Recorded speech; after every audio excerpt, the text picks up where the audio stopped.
నమో వెంకటేశాయ. అందరికీ నమస్తే అండి. అందరూ బాగున్నారా? నేను సూపర్గా ఉన్నానండి. మీరు అందరూ బాగున్నారని కోరుకుంటున్నాను. Welcome to my channel Peela Padma. కలవు వెంకట నాయక అంటారు కదండి. కలియుగ ప్రత్యక్ష దైవం శ్రీ శ్రీ వెంకటేశ్వర స్వామివారి దివ్య దేవస్థానం అయిన తిరుమల తిరుపతి దేవస్థానానికి మా టీం అందరం కలిసి బయలుదేరామండి. సో ఆ వీడియో మీకు ఇప్పుడు అప్లోడ్ చేశాను. సో చూడండి.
కదండి. ఈ కలియుగంలో మనం వెంకటేశ్వర స్వామిని ఎక్కువ మనం స్మరిస్తూ ఉండాలి, ఆయన సంకీర్తనలు మనం ఎక్కువ చేస్తూ ఉండాలి.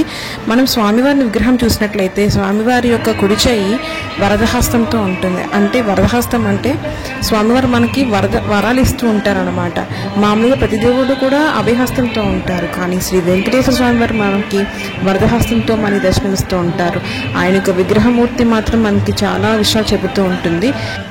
మనం ఆయన చెయ్యి పట్టుకుంటే చాలా ఆయన మనల్ని నడిపిస్తారు అనే ధైర్యాన్ని మనకు కలిగిస్తారు శ్రీ వెంకటేశ్వర స్వామి. మేము సేవలో పాల్గొన్న రోజే స్వామివారికి తెప్పోత్సవాల్లో భాగంగా ప్రతిరోజు కూడా సాయంత్రం స్వామివారి ఊరేగిన తర్వాత అక్కడ స్వామివారి తెప్పోత్సవం చేశారనమాట. రామావతారం అలాగే కృష్ణావతారం వెంకటేశ్వర స్వామి అలంకరణలో స్వామివారు ఊరేగింపారు. చాలా బాగా మంచి ఎక్స్పీరియన్స్ అయ్యింది. మేము రోజు కూడా వేరే సేవ చేసినా సరే మళ్ళీ మేము అక్కడికి వచ్చి అక్కడ ఆ సేవలో పాల్గొనే వాళ్ళమి. ఈ శ్రీవారి సేవలో భాగంగా మనకి ఏంటంటే స్వామివారిని ఊరేగుతున్నప్పుడు మనం అందులో పార్టిసిపేట్ చేసే అవకాశం ఉంటుంది. మామూలు భక్తులను అయితే లోపలికి రానివ్వరు, కానీ శ్రీవారి సేవలో భాగంగా మనకు అది అదృష్టం ఉంటుంది. సో మేము అందరం కూడా స్వామివారిని చాలా దగ్గర నుంచి చూసినట్టుగా అనిపించింది.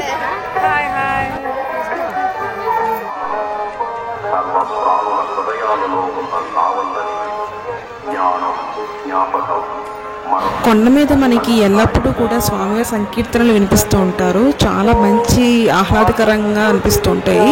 ఆ పాటలు వింటూ మనం ఎటో వెళ్ళిపోతున్నట్టుగా అనిపిస్తుంది. అసలు ఇంటివైపు ధ్యాస అనేది లేకుండా కేవలం శ్రీ వెంకటేశ్వర స్వామి వారి యొక్క నామాన్ని, ఆయన యొక్క లోకంలోనే మనం ఉంటాం అనమాట. వైకుంఠ లోకంలోనే మనం ఉంటాం, కానీ మనకి ఇంటివైపు మరీ ఇంకా ధ్యాస రాదు. ఇది నా ఉద్దేశమే కాదు, చాలామంది భక్తులందరూ అంటున్నారు కూడా అక్కడ.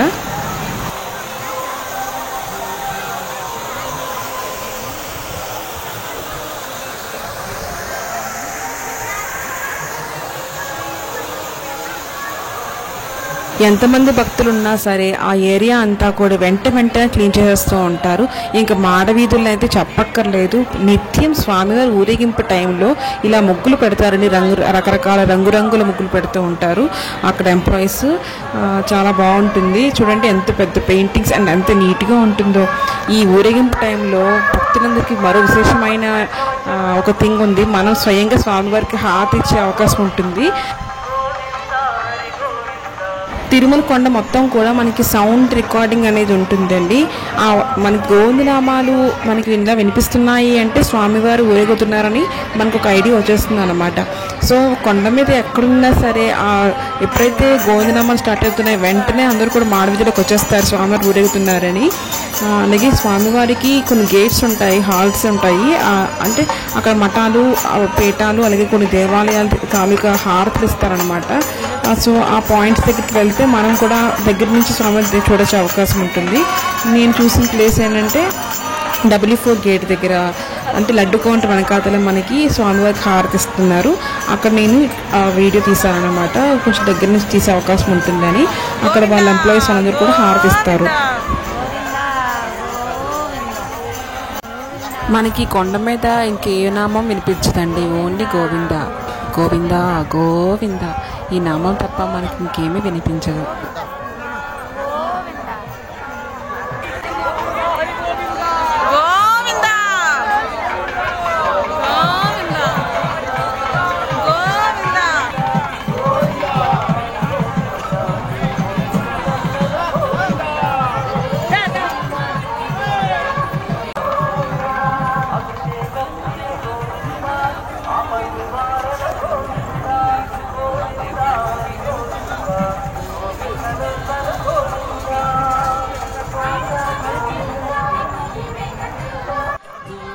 మామూలు భక్తులందరికీ కూడా, అంటే మన భక్తులందరం కూడా స్వామివారికి హారతి ఇచ్చే అవకాశం ఉంటుంది.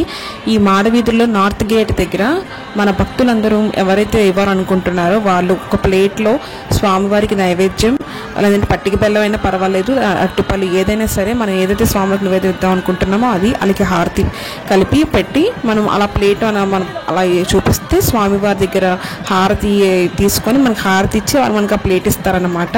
చాలా అండి, అంతకన్నా మన స్వామి దగ్గర నుంచి చూసి అబ్బా ఎంత అదృష్టం ఉంటుందో, చాలా బాగుంటుంది. మనం ఆ స్వామివారి ముందు నుంచి మనం హారతి తీసుకొని దానికి నుంచి మనం అలా వెళ్ళిపోతాం అనమాట. అక్కడ భక్తులందరూ కూడా మన దగ్గరికి వచ్చి నైవేద్యం పెట్టమని అడుగుతుంటారు. ఎంత మంచి అనుభూతి ఉంటుందో నిజంగా.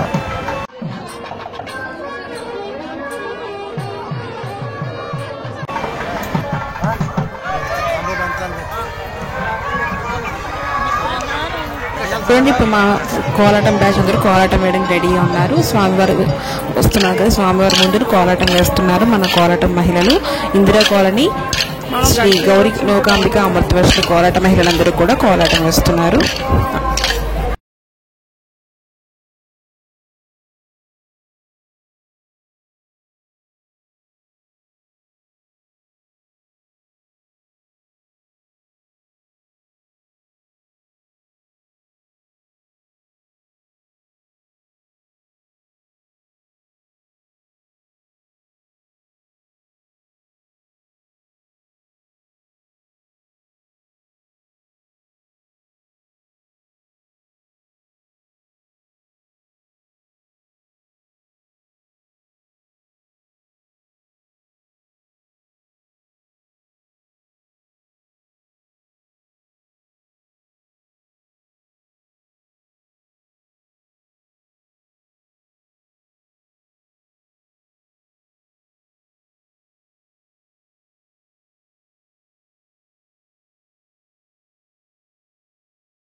అన్నమాచారి వంశీకులు అనమాట.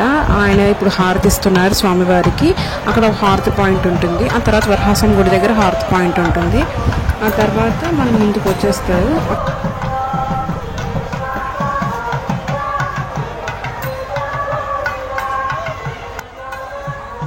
స్వామివారి లీలలు తిరుమల కొండ మీద ప్రతి భక్తుడికి కూడా అనుభవాలు ఉంటాయండి. అందులో భాగంగా నాకు కూడా ఉన్నాయి. అందులో నేను ఎప్పటికీ మర్చిపోలేనివి చాలా ఉన్నాయి. గర్భగుడిలో స్వామివారి దర్శనం కావచ్చు. నేను ఎప్పుడు సుప్రభాత దర్శనం ఇప్పుడు వెళ్ళలేదు. ఫస్ట్ టైం నేను స్వామివారి దర్శనంకి వెళ్ళినప్పుడు అడిగాను. వెంటనే స్వామివారు నాకు సుప్రభాత సేవ కలిగేలా చేశారు. అలా చాలా విషయాలు జరిగాయి. శ్రీవారి సేవకులు గర్భగుడి సేవ పడినప్పుడు వాళ్ళు స్వామివారికి ఆఫీస్ ఉంటుంది. ఆ ఆఫీస్ దగ్గర వెయిట్ చేయాలన్నమాట. సో వెయిట్ చేస్తున్నప్పుడు మేము ఒక 2 బ్యాచెస్ కలిసి వెళ్ళాము. మీ 2 బ్యాచెస్ కూడా మేము ఒక 2 hours ముందే వెళ్తూ ఉంటాం. ఎప్పుడు మాకు అది అలవాటు. సో మేము ముందు వెళ్ళి అలాగా స్వామివారి గోవిందనామం చెప్పుకుంటున్నాము, భజన చేసుకుంటున్నాము. ఒక చిన్న బాబు రూపంలో వచ్చారు ఒక అబ్బాయి. అసలు నేనైతే ఎప్పుడూ చూడలేదు. ఆ అబ్బాయి కూడా తన తల్లిదండ్రులు ఎవరు లేరంట. అలాంటి వాళ్ళు కొండ మీద ఉంటే వాళ్ళు పోలీస్ డిపార్ట్మెంట్ ఏం చేస్తారంటే వాళ్ళ విజిలెన్స్ వాళ్ళు అక్కడ వేరే స్కూల్లో జాయిన్ చేస్తారు వాళ్ళు సంప్రదించి. కానీ ఎవరు అతను అబ్బాయి వచ్చి మాతోనే భజన చేస్తూ తను గోధనామం చేస్తూ ఉంటే మేము చాలా ఆశ్చర్యపోయాం. చిన్న బాబు 10 సంవత్సరాలు కూడా ఉండవేమో. చాలా ఆనందం వేసింది. మేము చాలా ఆశ్చర్యపోయాము. మనకి తిరుమల కొండ మీద రాత్రి పగలు అనేది డిఫరెన్స్ తెలియదండి. జనాలు మనకి ఎప్పుడూ ఒకలాగే కనిపిస్తూ ఉంటారు. రాత్రి 12, 1 గంట, 2 అయినా సరే మన జనాలు కనిపిస్తూ ఉంటారు. అందుకే మనకి బాగుంటుంది అనమాట. భయం అనేది వేయదు. దొంగల భయం అనేది అసలే ఉండదు. ఇక్కడ మీకు ఇంకో విషయం ఏంటి అంటే ఇక్కడ స్వామివారిని ఇక్కడ ఉన్న వాళ్ళందరూ కూడా పెద్ద ఆయన సంబోధిస్తూ ఉంటారు. అలాగే ఇక్కడ ప్రతి లక్షవారం కూడా స్వామివారి నేత్ర రూప దర్శనం అన్నమాట. అంటే స్వామివారు ఆ రోజు చూస్తారు. ఇక్కడ ఎవరు కూడా అబద్ధం చెప్పరు, తప్పు చేయరు అనమాట. భయపడతారు స్వామివారు చూస్తారని. సో అలాగే శుక్రవారం ఏమో అభిషేకాలు చేస్తారు. శనివారం మనకు తెలిసిందే స్వామివారికి ఇష్టమైన రోజు. సో ప్రతిరోజు కూడా విశేషమే. అలాగే నిత్య కళ్యాణం పచ్చతోరం అన్నట్టు ప్రతిరోజు కూడా ఇక్కడ చాలా పండుగ అనమాట. పండుగ వాతావరణమే ఉంటుంది. చాలా బాగుంటుంది. బ్రహ్మోత్సవాలు అయితే ఇంకా మనం చెప్పక్కర్లేదు.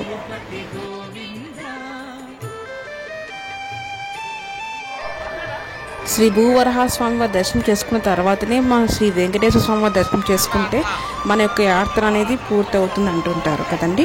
ప్రతి శుక్రవారం కూడా శ్రీ లక్ష్మీ భూవరహాస్వామి వారికి అభిషేకాలు చేస్తారండి. మనం కనుక ఎర్లీ మార్నింగ్ అలా 5 to 7 టైంలో మనం వెళ్తే మనకు అభిషేక తీర్థ జలాలు ఇస్తారు. అది బాగుంటుంది. అదొక విశేషం. అలాగే ఇక్కడ టైమింగ్స్ ఏంటంటే రాత్రి 9 గంటలకల్లా గుడి మూసేస్తారు. సో మీరు ఎర్లీగా బయలుదేరి 9 గంటలకల్లా స్వామివారి దర్శనానికి మనం క్లోజ్ చేసుకోవాలి. అది గుర్తుపెట్టుకోండి.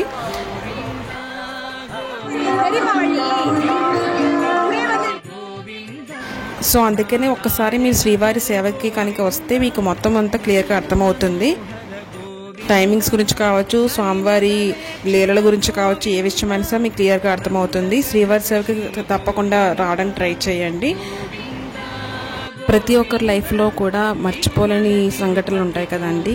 ఒక్కసారి మీరు ఈ శ్రీవారి సేవలో పాల్గొంటే మీకు క్లియర్గా గుర్తుండిపోయే జీవితంలో మర్చిపోలేని సంఘటనలు ఉంటాయన్నమాట. నాతో పాటు చాలామంది శ్రీవారి సేవకులుగా వస్తుంటారు కదా, వాళ్ళకి చాలా అనుభవాలు వచ్చి ఉంటాయి. అంటే పెళ్ళికి కావాల్సిన వారి పెళ్ళిళ్ళు, పిల్లలు కావాల్సిన పిల్లలు, రక్షణ కావాలనుకునే వాళ్ళకి రక్షణ, ఇలాగా చాలా రకాలుగా స్వామివారు వాళ్ళకి సపోర్ట్ చేసిన సందర్భాలు ఎన్నో ఉన్నాయన్నమాట. వాళ్ళు మళ్ళీ మళ్ళీ వచ్చి చెప్తూ ఉంటారు. అక్కడ మనకి పర్యాటక ప్రదేశాలు కూడా ఉన్నాయండి. చాలామందికి తెలుసు, ఒక సుమారు 7 ప్లేసెస్ ఉంటాయి. జపాలి ఆంజనేయ స్వామి గుడి, వేణుగోపాల స్వామివారి గుడి, హతీరాం బాబా గుడి, అలాగే చక్రతీర్థం, ఆకాశగంగా, శిలాతోరణం, పాప వినాశనం, ఇలా చాలా ప్లేసెస్ ఉన్నాయి. ఇవి కూడా చూస్తూ ఉంటారు. జనాలు వచ్చిన వాళ్ళందరూ కూడా తప్పకుండా విజిట్ చేస్తూ ఉంటారు. ఇలా అలాగే అక్కడ మనకి మెయిన్గా పూల బృందావనం అని ఒకటి ఉంటుందండి. ఇన్నాళ్ళు అక్కడ బృందావనం ఒక పార్క్లా ఉండి మొక్కలు అవి ఉండేవి. స్వామివారికి కావాల్సిన పువ్వులు కోసుకునే వాళ్ళమి. ఇప్పుడు అవి తీసేసి ఒక పార్క్లా పెట్టేశారు. స్వామివారి కోసం దండలు తయారు చేస్తారు, అక్కడ దండలు గుచ్చుతారనమాట. సో మనం వాళ్ళకి ఏమైనా సపోర్ట్ చేయొచ్చు, సేవ చేయొచ్చు. సో మనం ఎప్పుడైనా సేవలు లేనప్పుడు అక్కడికి వెళ్తూ ఉండేవాళ్ళం. ఇప్పుడు సేవ కూడా అక్కడ ఏర్పాటు చేస్తున్నారు. స్వామివారికి మాత్రమే కాకుండా చుట్టుపక్కల ఉన్న చిన్న చిన్న దేవాలయాలకి, దేవతామూర్తులందరికీ కూడా ఇక్కడే దండలు కడతారనమాట. సంపంగి పూలు, తులసిమాలలు ఇవన్నీ కూడా చూడండి. ఈయనకి చేయి కొంచెం మనకి వేరు చిన్నగా ఉన్నాయి, సరే చాలా బాగా దండ కట్టారు. అలాగే ఈయన చూడండి, స్వామివారికి దండ ఎలా అరటినారతో ఎలా కడుతున్నారు, ఇది కూడా నేను వీడియో తీసాను అనమాట. సో మేము సేవకి వెళ్ళినప్పుడు మేము చూస్తున్న కొన్ని ఇన్సిడెంట్స్ని ఇలా మీకు చూపించే ప్రయత్నం చేశాను. ఈ వీడియో నచ్చితే తప్పకుండా లైక్ చేయండి. అలాగే నా ఛానల్ కొత్తగా చూస్తే సబ్స్క్రైబ్ చేయడం మాత్రం మర్చిపోవద్దు. Thanks for watching.